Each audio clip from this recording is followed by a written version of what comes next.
सगळ्या महाराष्ट्रातल्या मराठ्यांना विनंती करून सांग, आपण सगळ्या ताकदीनं याच्यात उतरल्याशिवाय पर्याय नाही. फक्त एक वाक्य सांगतो, मला आंदोलन शांततेत पाहिजे. कुणी जाळपोळ दगडफेक करायची नाही, नसता त्याने आमच्या सोबत यायचं नाही. यालाच जोडून दुसरा डाव होऊ शकतो. सरकार आपल्यात एखादी टोळी घालू शकते, ते माया नावाच्या घोषणा देईल, मराठा आरक्षणाचे देईल. आपल्याला असं वाटत मला लय कट्टर दिसतोय, आपला कपडे फाडायला बसलाय तो त्याचे स्वतःचे, ती गोंधून आणायला बसलाय, मग फोटो त्याच्या अंगावर टी शर्ट घालीन, फोटो आपल्याला वाटत आपलं कट्टर दिसतंय.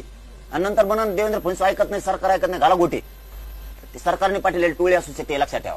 त्याच्यामुळे त्याला धरायचं आणि पोलिसाच्या गाडीत फेकायचं. नाही तर आपल्या शेजारी जरी जाळपोळ सुरू झाली, डुकून सुद्धा बघायचं नाही, सरळ चालायचं मुंबईकर.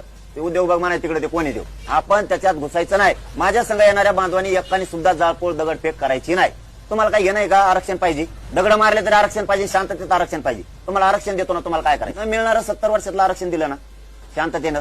मला समाजाचं नुकसान नाही करायचं, समाजाचं पोराचं वाटलं नाही करायचं. वाटलं झालं का आरक्षणाला घेऊन काय करतो तुम्ही? फक्त शांततेत नुसते मुंबईत मराठी निघाले ना, महाराष्ट्रातल्या मराठ्याला एक महत्वाचा शब्द सांगतो, तेवढाच फक्त मराठ्याने ध्यानात घेतला, मराठी जिंकली. तुम्ही फक्त उठान मुंबईकडे निघा, पुरा देश बंद पाडा म्हणून सांगा.